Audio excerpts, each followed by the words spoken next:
Na-topic na natin about platform business model, na-topic na natin about distribution, about software, about manpower, na-topic na natin about licensing business model.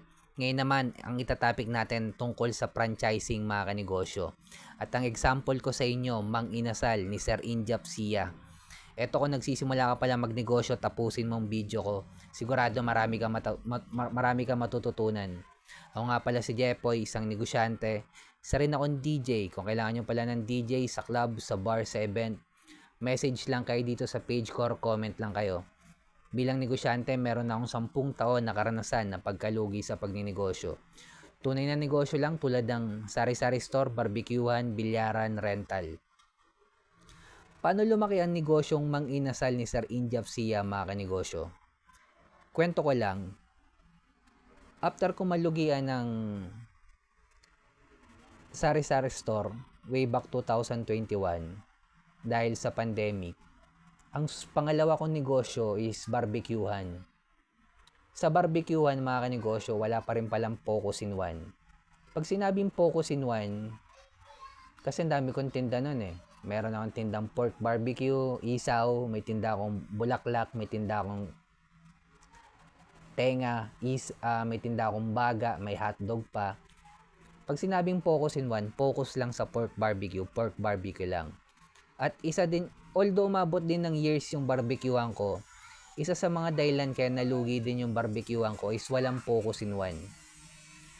At hindi pa ako pamilyar sa mga i-scale up yung negosyo sa level 2 business model, applyan to ng franchising, distribution, manpower, software, licensing. Hindi pa ako pamilyar sa mga yan mga kanegosyo. Kaya lalong lumaki ang Mang Inasal mga kanegosyo ni Sir Injap Sia nung in-applyan niya to ng franchising business model. At alam naman natin, the rest is history, naging threat siya kay Jollibee. Yes mga kanegosyo. Kaya binili siya ni Jollibee dahil naging threat siya kay Jollibee mga kanegosyo. Mapapansin nyo yung mga hindi pa nabebenta ni Mang Inasal sa Jollibee, yung mapapansin nyo yung lasa ng manok ng Mang Inasal nagbago.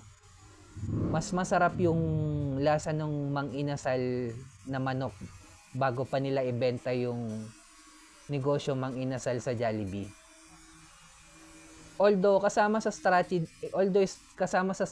yun, kasi pinapahina talaga ni Jollibee yung Mang Inasal, kaya nga niya to binili. Kasama sa strategy niya yun na teka lang, bawasan natin. Although masarap pa rin naman, pero yung lasa nag-iba.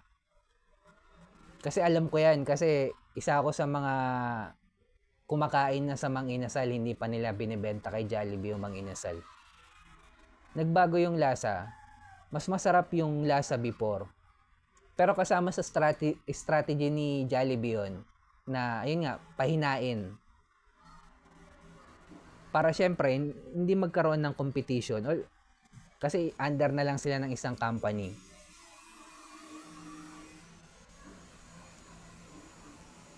Nung pinapranchise to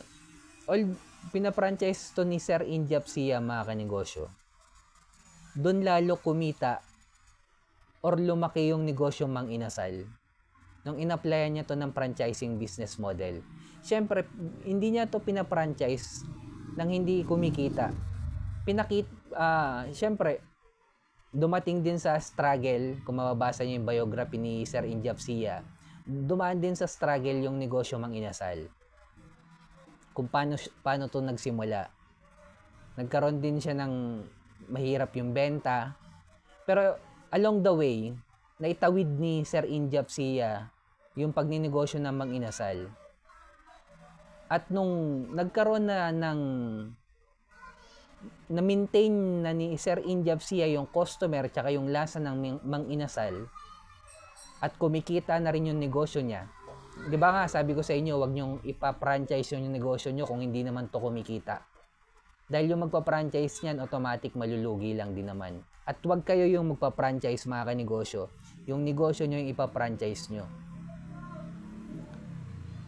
At nung kumikita na si Sir Injap Sia sa negosyo niyang Mang Inasal, doon niya na to pina-franchise. At nang lumaki at dumami ng dumami, syempre, sikat dyan yung Only Rice ng Mang Inasal. Isa yan sa strategy ni Sir Injap Sia. Syempre, nang dumami yung nagpa-franchise ng Mang Inasal, at halos buong Pilipinas na meron na Mang Inasal. Ang strategy pa nga ni Sir Injap Sia, bawat Jollibee may katabing Mang Inasal. Bakit? Una, hindi na nila kailangan gumawa ng marketing research. Automatic, pag may Jollibee, pinag-aralan na ni Jollibee yung pwesto na yan, tabihan natin si Jollibee. Ganon yung strategy ni Sir Injap Sia. So, bawat Jollibee, mayroong Mang Inasal na katabi. Kaya lalong naging threat ang Mang Inasal sa Jollibee. At dumating na sa point na naging threat na nga siya kay Sir Tony Tan Caktiong. Binili na to ng Jollibee ng Mang Inasal, yung Mang Inasal. At doon lalong kumita ng malaki si Sir Injap Sia nung naibenta ng Mang Inasal sa Jollibee, yung negosyo niya.